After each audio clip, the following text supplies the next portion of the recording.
Alors bienvenue sur Kimageo, aujourd'hui donc dans la partie B du grand 2 qui est le grand θ vert, et ça en fait c'est un concept développé par l'économiste Danila Gabor. Et ce grand θ vert en fait c'est le fait que aujourd'hui il y a enfin aujourd'hui le rôle de l'État il est majeur pour financer les énergies renouvelables. Déjà dans les années 2000, bah, c'était déjà un objectif de la Chine de développer des politiques environnementales.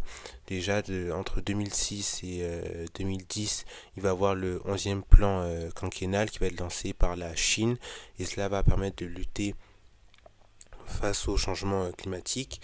Et en 2014, il va même avoir le Made in China 2025 qui inclut également des énergies renouvelables. Quant aux États-Unis, eux, ils vont lancer en 2022 l'IRA, qui est la loi américaine de réduction de l'inflation. Et dans cette loi, il va y avoir près de 369 milliards de dollars qui vont être investis sur 10 ans pour soutenir l'industrie verte. Quant à l'Europe, eh bien, il va avoir dès 2024 le Net Zero Industry Act qui prévoit près de 160 milliards d'euros pour développer l'industrie renouvelable et nucléaire. Et d'ailleurs, en 2022, en France, va être lancé le plan France 2030 pour accélérer la transition énergétique. Et dans ce plan, il va y avoir près de 54 milliards d'euros qui vont permettre de rattraper le retard industriel français, d'investir massivement dans les technologies innovantes ou encore de soutenir la transition écologique. En tout cas, les défis restent majeurs pour les États parce que déjà il y a le défi de rendre ces politiques acceptables pour les populations. Il y a également l'idée qu'il va falloir réussir à réaliser le transfert d'emploi, et il va également falloir réussir à reconvertir les secteurs émetteurs. Maintenant, on va passer à la partie C, qui est un autre modèle, parce que bien sûr, aujourd'hui, notre modèle économique est largement remis en cause.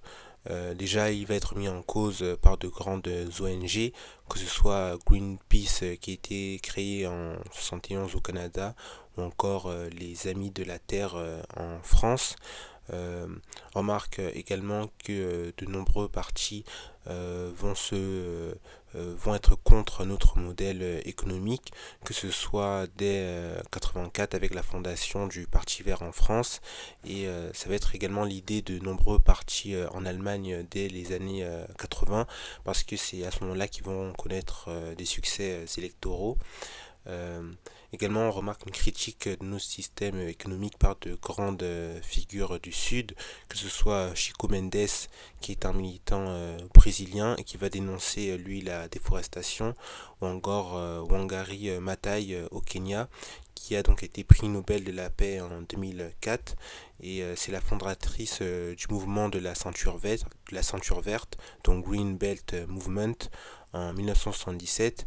En fait, elle a mobilisé des femmes kenyanes pour planter des millions d'arbres afin de lutter contre afin de lutter contre la déforestation et l'érosion des sols et la pauvreté. Également, ce qu'on remarque, c'est même une remise en cause de nos modèles de croissance. Pour ça, certains intellectuels vont promouvoir ce qu'on appelle la sobriété énergétique, comme Pierre Veltz.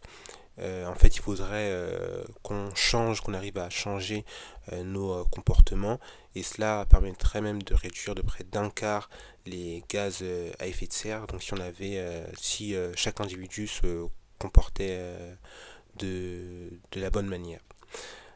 Également, il y a l'idée de promouvoir de promouvoir la décroissance, car finalement, l'idée d'une croissance infinie serait impossible.